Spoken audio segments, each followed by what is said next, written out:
It was 5:32 in the morning when my bedroom door slammed open so hard it hit the wall behind it. My heart jumped, jolted out of sleep by the sound of my parents storming into my room like they were raiding a criminal den. My mother's voice sliced through the air first. "How dare you deny your brother 7.5 thousand Brazilian reals?" My father wasn't far behind, pointing an accusing finger at me like I was some thief. "You selfish girl. After everything we've done for you, this is how you repay us." I sat up slowly, dazed, trying to understand what was happening. I wasn't dreaming, was I? The clock confirmed the time, but everything else felt unreal. My mother was crying, not the soft, broken kind of crying. It was that loud, performative wailing she used when she wanted attention or sympathy.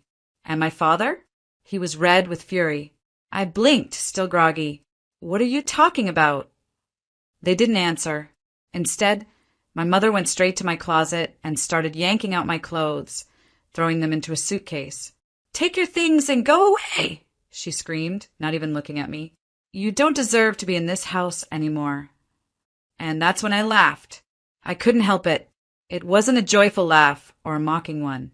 It was the kind of laugh that comes out when your brain short-circuits from too much shock and pain at once. They paused, just for a second, as if they couldn't believe I was laughing. I stood up calmly. My bare feet touched the cold floor, but inside I was burning. My parents had barged into my room before, usually over some imagined offense, but this was new. Being thrown out because I wouldn't hand over 7.5 thousand Brazilian reals to my brother, money I had earned, saved, and protected, felt like the final slap in the face I didn't know I was waiting for. I looked at them. My mother was now clenching one of my jackets in her fist like it had personally insulted her. My father looked ready to throw my laptop out the window. That's when I realized this wasn't about money. This was about control, about entitlement. I could feel my lip tremble, but I didn't let a tear fall. Not this time.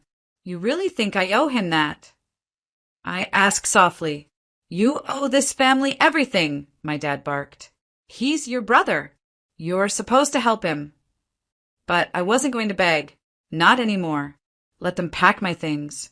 Let them scream. I wasn't scared. Not today.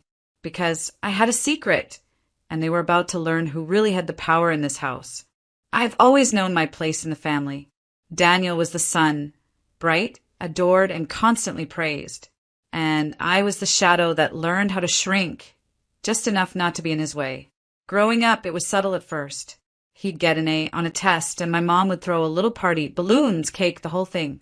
I once got straight A's for an entire year, and all I got was a pat on the back and a, "Well, that's what we expect from you."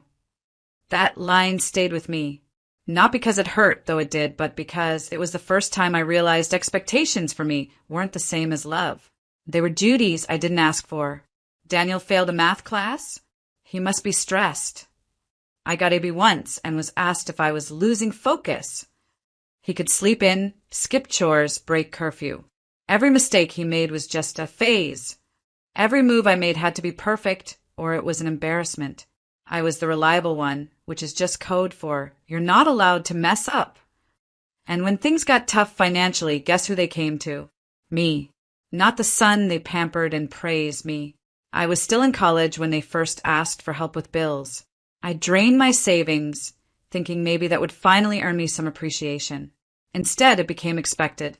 Like, of course Emily will fix everything. She always does. Daniel, on the other hand, would waltz in with his latest failed business idea, and they'd smile like he was Elon Musk. They co-signed loans for him, bailed him out when he messed up emotionally, financially, legally. But when I asked for help covering tuition one semester, I got a long talk about independence and not being a burden. I started to see the pattern more clearly as I got older. The more I gave, the more invisible I became. And Daniel, he could do no wrong, even when he was clearly wrong. Like the time he borrowed my car without asking and crashed it? They didn't get mad at him. They asked me why I hadn't gotten better insurance. So when that morning came, when they burst into my room yelling about how dare I deny Daniel money, I wasn't shocked by the favoritism, but I was done with it. They raised me to serve him, not to be seen. But I had started to see myself. and I was done shrinking. Manipulation doesn't always look like yelling or threats. Sometimes it sounds like, "You're the only one we can count on, Emily." Or, "He's your brother, he needs you." And for years I believed them. It started small. Gas money here, a loan there. My mom would call, voice trembling. "Your father's blood pressure is high again. Daniel lost his job. Can you help us cover the mortgage this month?" And of course I did. I always did. Because somewhere deep inside I thought if I gave enough, loved enough, they'd finally see me. But the bar kept moving. I was working 2 jobs and still sending money home while Daniel quit his 3rd startup in 6 months and took a vacation to Rio. I'd call my parents, voice cracking from exhaustion, and they'd say things like, "We know it's hard, sweetheart, but Daniel is going through a tough time." Tough time? He was partying while I skipped meals to keep up with bills. It wasn't just the money. Emotionally, I was the family dumping ground. Every crisis came to me. My mom crying about Daniel's gambling debts? I listened. My dad raging about another loan default? I soothed. I became their therapist, banker, emotional sponge, all while being told how lucky I was that I wasn't the one with problems. But the worst part? Whenever things spiraled, when Daniel crashed another car, or when my parents defaulted on a loan they took for him, they'd look at me like I was the failure, as if I hadn't done enough, as if I should have predicted his next mess and stopped it before it happened. There was a year when I paid off one of Daniel's debts, $3,000 he owed to some sketchy lender. I didn't have that kind of money lying around. I took out a credit card I couldn't afford. When I told my mom about the interest piling up, she sighed and said, "You shouldn't make us feel guilty, Emily. You did it out of love, didn't you?" That line burned, because they did make me feel guilty. Constantly. And every time I tried to pull away, even a little, they'd bring out the big guns. Family sticks together. You're not like your brother. Don't be selfish. But I wasn't selfish. I was being drained. Slowly, painfully by the people who were supposed to protect me. And Daniel, he walked around like a king, knowing I'd clean up his messes. He never said thank you. Never apologized. If anything, he seemed annoyed when I didn't hand over money fast enough. Looking back, I don't know how I lasted as long as I did. But those years, they wore me down, until one day I couldn't do it anymore. The message came late, just as I was winding down from a long day at work. My phone buzzed. It was my mother, for words that made my stomach drop. "Your brother needs help." I didn't even have to open the text to know what was coming. Still I did. And there it was. Daniel got into some trouble. Gambling again. "We need $7,500. Just for now." I froze. $7,500. That wasn't pocket change. That was my entire savings. The money I'd scraped together over 2 exhausting years, juggling 2 jobs, living off ramen, cutting corners just to finally afford my own apartment. A safe space. A dream I had built piece by piece. And they wanted me to throw it away again. For him. The same brother who had blown through 3 jobs, maxed out credit cards, wrecked a borrowed car, and yet still got a standing ovation every time he walked into the house. He was the golden son, after all. No matter how many times he messed up, there was always another excuse, another bailout, another, "He just needs support." But me? I was the one they leaned on. The dependable one. The fixer. The one who didn't ask for much, which meant they gave even less. I stared at the screen, heart pounding. Then I typed a word I'd never dared say before. No. Just that. No apology. No softening. Just no. I turned off my phone, crawled into bed, and for the first time in my life, I felt the smallest flicker of power. I had drawn a boundary. A firm, unapologetic boundary. And it exploded in my face. At dawn, my bedroom door slammed open.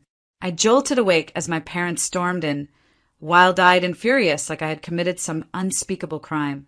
"How dare you deny your brother?" my mother shrieked. My father was shaking with rage. "After everything we've done for you? You selfish little girl." I sat up, stunned, heart racing. "Are you serious right now?" "Pack your things," my father bellowed. "If you can't support this family, you don't belong in it." I laughed. Not because it was funny, but because it was finally, painfully clear. I wasn't their daughter. I was their lifeline, their backup wallet, their emotional sponge. But not anymore. They didn't see it yet, but that no wasn't just a refusal. It was the beginning of the end for them, and the beginning of something new for me, something stronger. As my parents raged at me, telling me to get out of the house, something inside me clicked. I'd spent my entire life accommodating their whims, their needs, their endless demands. But somewhere in the back of my mind, I'd been preparing for this moment, the moment when I could finally stand on my own 2 feet, when I wouldn't be shackled to their expectations any longer. 2 years ago, I had made a decision. I had quietly begun saving, stashing away a little bit from each paycheck, all while pretending to be the obedient daughter they expected. No one knew. Not my parents, not even Daniel. I had learned the art of keeping secrets, especially the ones that would set me free. I didn't just save money, I invested it. I opened a separate bank account, one they couldn't touch, and slowly built a small fund. At first, it was for a rainy day, but over time it became my escape fund. The escape from the family who had manipulated me for so long, from the brother who never took responsibility, from the parents who only saw me as their personal resource. And then last year I did it. I bought a small house. Nothing extravagant, but it was mine. It wasn't a mansion. It wasn't even in a fancy neighborhood, but it was my sanctuary, my place of peace, a home where I could be myself without constantly being dragged into their drama. I signed the papers in secret, kept the documents hidden in a drawer, and never breathed a word about it to anyone.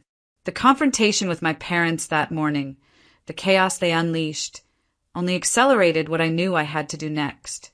I had already planned for my departure. The house was ready, the money in place. And now I would finally show them that I was no longer the naive girl who would drop everything for them. When my father screamed at me to leave, I simply walked to my room and began packing my things slowly, deliberately, as if I were moving for a fresh start, not just because I was being thrown out. The house I had been renting was no longer a place of refuge. It was a prison. And as I packed, I felt a strange sense of calm. It wasn't fear that filled me. It was certainty. I was leaving, and there was no going back. I wasn't just walking out the door. I was walking away from a lifetime of betrayal and sacrifice. They could never understand the work I'd put into building a life of my own. The late nights, the sacrifices, the countless times I had to put my own dreams on hold just to help them. None of it had been seen. None of it had been appreciated. But that was about to change. When I was done packing, I grabbed the envelope I had hidden in the back of my drawer. Inside was the deed to my new house in my name. The house I had built for myself. The house that would now be my refuge. As I walked out of that door for the last time, I felt a rush of exhilaration. This was it. The grand plan was in motion. The tension in the room was suffocating. My parents stood there, their faces red with anger, still yelling at me to pack my things and get out. I could feel their fury, like heat radiating off of them. But inside, something had shifted. No longer was I the passive, obedient daughter who lived in their shadow. I wasn't afraid of them anymore. They had taken so much from me over the years, manipulating my kindness and using it against me. And now, finally, it was my turn to take control of the situation, to show them exactly how far I had come. I calmly stood up, my movements slow, deliberate. They were so consumed with their anger, they didn't even notice the change in me. The confident, self-assured version of me that I'd spent years building was now standing in front of them. I walked over to the desk where I had placed the folder. It was simple, just a plain manila folder with one piece of paper inside. Nothing fancy, nothing dramatic, just a single document that would change everything. I reached down, grabbed the folder, and held it out in front of me. My heart beat a little faster, but it wasn't fear I felt. It was anticipation. They were about to realize how thoroughly I'd outgrown them. With a quiet but firm voice, I spoke. Here, take a look at this. They hesitated for a moment, clearly confused. But as soon as they saw the deed in my hands, their faces twisted in disbelief. I could see the gears turning in their heads as they processed the reality of what I was handing them. Their entitled rage slowly turned into something else, panic. My mother snatched the document from my hands, her eyes scanning it quickly, desperately looking for a mistake. But there was none. It was all there in black and white. The house they had been living in for years, the one they thought was mine by virtue of their position in my life, was actually in my name. I don't understand, my father stammered. His face had drained of color. His once confident, authoritative presence now seemed weak and frail. This can't be right. I let you stay here, I said quietly, watching their confusion morph into sheer panic. Out of kindness, I thought it was the right thing to do. But this house, this life you've taken for granted, it's mine, not yours. For a moment, no one spoke. The silence between us was thick, oppressive. I could almost hear the panic rising in their minds as they tried to grasp what I had just revealed. It was like a rug had been pulled out from under them. Their comfortable world, the one they had built on my sacrifices, was crumbling. Emily, you don't understand, my mother pleaded, her voice trembling. But there was no sincerity in her tone, only fear. Fear of losing everything they had taken for granted. I shook my head, finally allowing myself to smile. Oh, I understand perfectly. The roles had reversed. For the first time in my life, I wasn't the one begging for approval, for love, for recognition. I had the power now. The tables had turned, and I was finally free. I stood there, watching as the panic spread across their faces. They had thought they could control me forever, manipulate me into giving, sacrificing, bending to their will. But now I had the upper hand. And this time it was my turn to call the shots. The room was alive with chaos. My parents, who had once been the pillars of this so-called family, were crumbling before my eyes. My mother's face was twisted with panic, her hands trembling as she clutched the deed to the house. My father, usually the one who held the reins, now stood there speechless, his face a mask of disbelief. The balance of power had shifted, and they didn't know how to handle it. Emily, please, my mother begged, her voice faltering. You can't do this. You don't understand how hard things are right now. Your brother, he's made some mistakes, but we're a family. You have to help us. Her words felt like knives in my chest, but I didn't let them show. I had heard those same pleas for years, every time my brother messed up, every time they came to me for help. They always expected me to be the one to fix everything, to clean up the messes they couldn't bear to confront. But not anymore. I was done. No, I said, my voice steady but firm. I'm not helping anymore. You've had your chance. I'm not your backup plan anymore. Her face contorted in frustration, then anger, as if she couldn't quite grasp what was happening. How can you be so cold? She spat, her words sharp, meant to hurt. After everything we've done for you, after all we've sacrificed. I laughed bitterly. Sacrifice? You mean you used me, manipulated me into being your safety net while you let him run wild. You let him destroy everything, and I was the one who had to pay the price. My father, who had been silent up until now, finally spoke. This is ridiculous, Emily. You've gone too far. You think you're some big shot now that you've bought a house? You're still our daughter. Don't forget that. I looked him in the eye. No, you've forgotten who I am. You think I'm just supposed to bend to your will because you're my parents, but I'm not a doormat anymore. Their faces were now a blend of fury and desperation. My mother's eyes filled with tears, but I could see the anger beneath it. She was no longer the woman I had once looked up to, the one who promised me that family always comes first. Now, all I saw was a person who was losing control, someone who had exploited my loyalty for years. And then, like a final twist of the knife, my brother burst through the door. His face was flush, his hair unkempt, his eyes darting nervously between the three of us. The sight of him made my stomach turn. He had no idea what was coming. He never did. What's going on? He asked, sounding more like a child than a grown man. Why is everyone yelling? I didn't even bother to answer him. I just pointed at him, my voice cold. You're the reason all of this is falling apart. His face twisted in confusion, but I could see a flicker of guilt in his eyes. He was finally realizing that the shield he had relied on for so long, his parents' protection, my silent support, was gone. And now, all of his bad decisions, all of his irresponsibility were coming to light. I didn't mean to, he stammered, his words trailing off, unable to defend himself. I could see the cracks in the facade now. The golden family image they had tried to maintain for so long was crumbling, piece by piece. It was no longer about helping each other or staying united. It was about survival, and for once, I wasn't going to be the one who sacrificed everything for their mistakes. My parents turned on each other, blaming each other for their son's failures. My father's voice rose in accusation. You always protected him. You let him do whatever he wanted. Now look at the mess we're in. My mother's eyes flashed with rage, and she shot back. Don't pretend you didn't encourage him. You always thought he was perfect, and now look where we are. I stood back and watched. For the first time, I wasn't caught up in the chaos. I wasn't part of the storm. I was watching it from the outside, and I couldn't help but feel a sense of relief.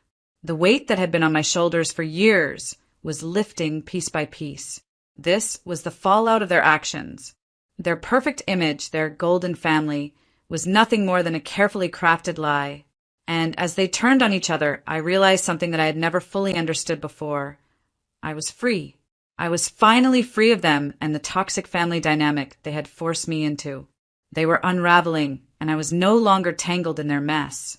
As I stood there, watching the chaos unfold before me, a strange sense of calm washed over me. For the first time in my life, I wasn't trying to fix things for everyone else. I wasn't tangled in their drama, their mistakes, or their guilt. I wasn't holding myself to the impossible standards they had set for me. I was standing on my own, finally free. The house felt different now. The once familiar walls that had held all the weight of my family's expectations now seemed hollow, devoid of any power over me. I could breathe again, and as much as I had loved them once, as much as I had sacrificed for them, I knew I couldn't continue living like that. The years of being the invisible daughter, the one who was expected to be quiet, to give, to help, had left their mark. But now, I was beginning to see myself clearly. I had always been there for them, always. But I had never been there for myself. I had lived my life through their eyes, measured my worth by their approval, and it had drained me. No more. I looked at the mess in front of me, the broken family, the accusations, the guilt, the anger. It wasn't mine to fix anymore. It wasn't my responsibility to bear the weight of their mistakes. They had taught me that love and loyalty meant sacrificing yourself. But I had learned, finally, that love doesn't come at the cost of your peace. And I was done sacrificing. My mother was still crying, my father still pacing, my brother retreating into the corner, defeated. They could beg, scream, guilt-trip me, but I wasn't the same person I used to be. I didn't need their approval. I didn't need their validation. I had given up too much of myself for too long, and now I was taking it all back. I walked out of the room without another word. The house that I had once called home no longer felt like mine. My home was where I chose to make it, and for the first time I realized I didn't have to stay trapped in the cycle they had built for me. I could go anywhere, do anything. I had worked hard for my independence, and now I was going to live it. I spent the next few weeks settling into my new house, slowly but surely. The space was quiet, peaceful. No yelling, no manipulation, no expectations, just me, my dreams, and my future. It was everything I had been yearning for, and I had built it on my own terms. And as the days passed, I realized something. I wasn't angry anymore. I wasn't bitter. I didn't need to hold on to the resentment that had followed me for so long. I had freed myself from the weight of their demands. It was time to protect my peace, to nourish the woman I had become. I didn't need their approval. I didn't need their love if it came with strings attached. I had learned to love myself, to finally see my worth. And as I looked in the mirror, I saw someone strong, someone capable, someone who deserved to live for herself, not for anyone else. For the first time in my life, I felt truly seen, not by them, but by me. And that was enough.